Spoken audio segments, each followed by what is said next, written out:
Brighter Shores is dead. Player count is down from 21,000 peak to 4,000. Nobody wants to invest their time in a game that's dead. That would be cringe. And nobody new is playing. OSRS leagues dropped on the 27th of November, and Path of Exile 2 Early Access comes out in a few days. Those will kill the game entirely. Case closed. Right? Okay, let's do some investigative journalism. No, not that kind. This is not real. Okay, now we're talking. First, we need to define dead game. Dead game is actually often quoted as a subjective feeling. A game that feels dead to one person might be still very much alive to another, especially if it caters to a niche community. So without initially defining dead game, we can't healthily discuss it. As an example, one might argue that a game is only dead because it can't be played anymore. But some would call 100 players dead. Some people have been saying WoW is dead since 2004. So where does this come from? The three main things people primarily argue about a game's death are the player base and lack of growth or community engagement, the developer direction and infrequent updates, lack of or completing all meaningful content. With any of or all of these things, a game can become dead to the person. So let's break them down. Let's start with the player base. Pulling up Steam B, we can see that Brighter Shores' player base has dwindled from 21,000 to 4,000 daily, as mentioned before. That's a pretty clear-cut drop, but what does this really mean? Is this game a success or a failure? Well, let's look at some comparisons. This game is super dead. Look at the player base drop. Oh, it's Black Myth Wukong. Alright, so that isn't exactly a fair argument, but people literally quote the player bases of single-player RPGs that can be fully completed as ammunition for their dead, like it matters. This chart is a little more relevant. This is the chart for old-school RuneScape from the release in January 2013. The blue line. Ignore the yellow line, that game is dead. It follows a similar trend we're seeing with Brighter Shores. Launch, drop-off, followed by stagnation. But when we zoom out a bit more and give it more time, we can see what happens then. A rise as the game receives updates, content, and more fans of the game come to stick around. Some leave, some come back, and the cycle repeats. Not every game will see a rise in player counts over time like this. This is the exception, not the rule. But it never would have if it was ruled dead on launch. And the baseline players who stuck around since 2013 would agree with me on that. This is the natural life cycle of every successful live service game. Final Fantasy XIV, release an expansion, drop off, stagnate. Update, drop off, stagnate. It also saw a meteoric rise since its abysmal launch. Destiny 2 looks like a heart rate monitor. What about smaller games? Here's The Division 2, which peaked out at a free-to-play weekend at 14,000, less than Brighter Shores, and dropped off but retained a loyal player base. Some will still feel like only 2,000 or 4,000 players is dead, but many people play games with even less.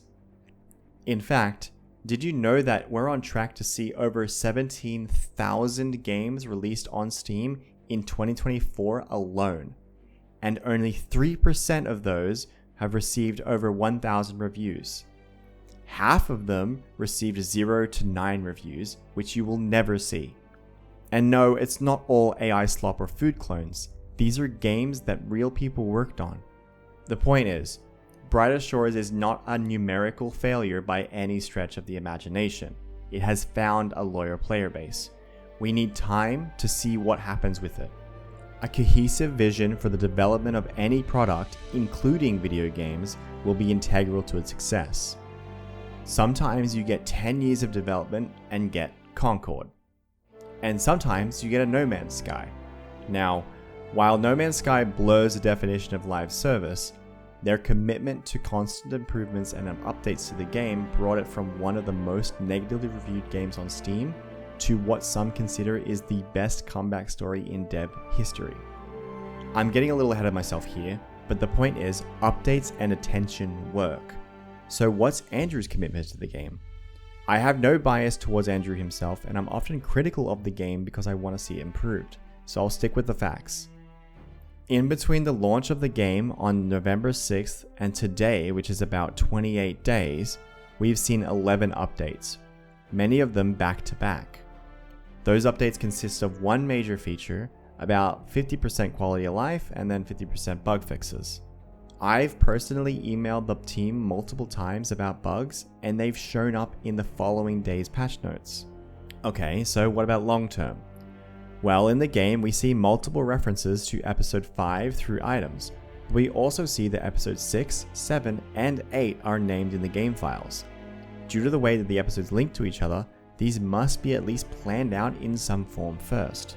Additionally, we can see that in this Business Weekly UK article from March, Andrew has spent £5 million out of pocket developing the Fen Forge engine, and then Brighter Shores alongside with it. He cites that he wants to make that money back, if not a profit. I believe this to be from the engine licensing fees more than the actual game itself. Andrew also wants to get an update pipeline going along with the game, before releasing another project and then the engine itself to be used.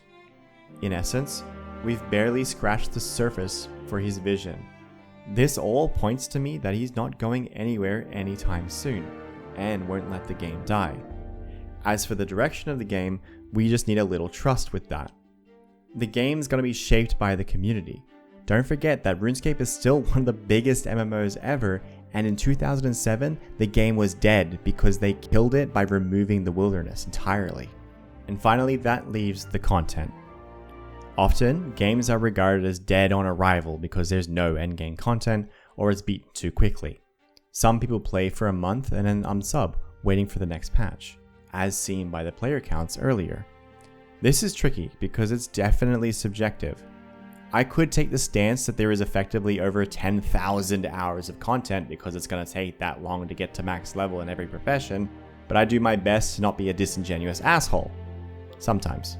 To many, the satisfaction of completing all the side quests over a couple of 100 hours satisfied them, and they'll come back for more.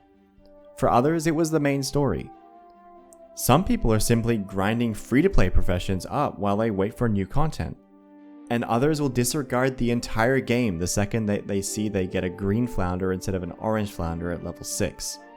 The real secret is, every single one of these people are right, because it's right to them. No matter the case, many people return in the future as we see 1.0 release and more episodes and major content come. All we have right now is a baseline in early access. This is Andrew's vision for how people will play the game. He's actually expressed exactly that. Concurrent players might be low sometimes because it's not a game that chains you and makes you log in every single day. But it shouldn't be used as a measure of death while in a vacuum. Exactly like RuneScape Classic, exactly like RuneScape today. People never truly quit. They'll be back. Thanks for watching my huge copium rant about how my channel is definitely relevant and not gonna die alongside the game. I have a huge announcement coming later this week, so please like, subscribe, and click the bell so you don't miss it because you're playing Path of Exile 2 or something. Thanks again, and I'll see you next time.